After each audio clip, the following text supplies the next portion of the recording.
वाराणसी दौरे पर पहुंचे उत्तर प्रदेश के मुख्यमंत्री योगी आदित्यनाथ ने मुहर्रम के जुलूस को लेकर ऐसा बयान दिया है जिसने प्रदेश की सियासत को गरमा दिया है।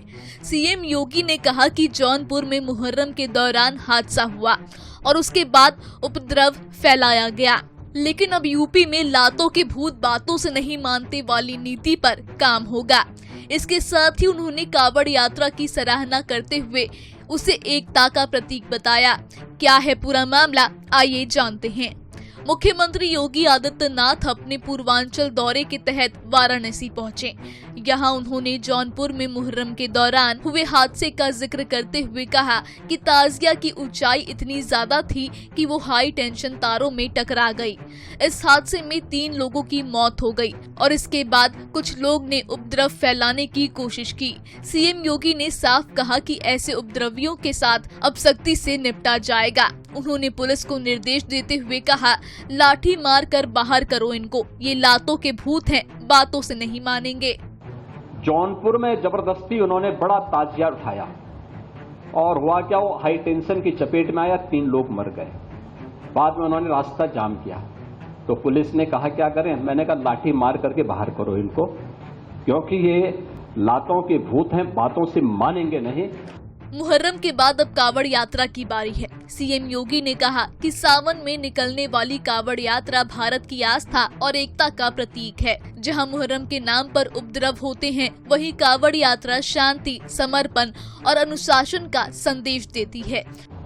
कावड़ यात्रा चल रही है, समाज का सबसे यानी श्रमिक वर्ग से लेकर के उच्च वर्ग तक हर व्यक्ति इस अभियान के साथ जुड़ा हुआ। एकता का अद्भुत संगम, कोई भेदभाव नहीं, न जाति का भेद है, न क्षेत्र का भेद है, न वर्ग का भेद है, न मत का भेद है, न संप्रदाय का भेद है। हर हर बम बम बोलते हुए जाते हैं, 300-400 किलोमीटर पैदल जाते हैं, फिर वहां से जल लेकर के कावड़ को कंधे में रख करके फिर उसी प्रकार से उसी भक्ति भाव के साथ चलते हैं। उन्होंने कहा कि कुछ लोग सोशल मीडिया पर फर्जी अकाउंट बनाकर जातीय संघर्ष फैलाने की साजिश करते हैं। एक पुराना वाक्य याद दिलाते हुए योगी ने कहा कि भीड़ में भगवा गमछा ओढ़कर अल्लाह कहने वाले लोग भीड़ को गुमराह करते हैं। ऐसे चेहरों की पहचान जरूर होगी। आगजनी करने वाला एक व्यक्ति, वह केसरिया गमछा बांधा हुआ है, लेकिन आगजनी करते समय अचानक उसका गमछा निकला, आगजनी करते करते उसके मुंह से निकल पड़ा या अल्लाह। तो मैंने कहा देखो, किस समुदाय हिंदुओं की एक जाति को बदनाम करने के लिए किस शरारत के तहत गमछा बांध करके और पूरी व्यवस्था को अपमानित कर रहा है।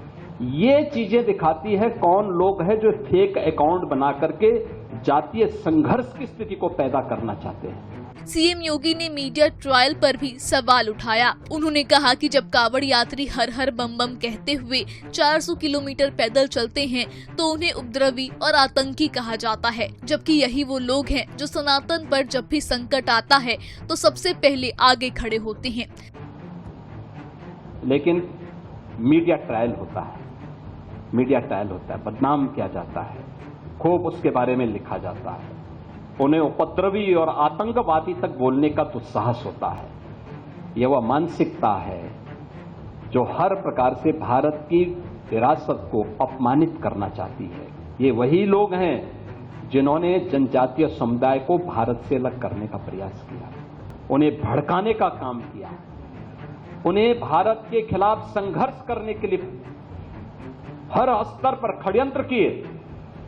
ये वही समुदाय है जो भारत की आस्था का सदैव अपमान करता है, और यही वे लोग हैं जो आज सोशल मीडिया प्लेटफॉर्म का फेक अकाउंट बना करके जातीय संघर्ष की स्थिति को पैदा करना चाहते हैं। सीएम योगी का ये बयान एक तरफ मुहर्रम पर उपद्रवियों को चेतावनी देता है तो दूसरी तरफ कावड़ यात्रा को एक सांस्कृतिक महोत्सव के रूप में स्थापित करने की कोशिश भी दिखाता है। लेकिन सवाल ये है कि क्या इस बयान से धार्मिक ध्रुवीकरण और तेज होगा या फिर अनुशासन के नाम पर समाज में नई मिसाल बनेगी।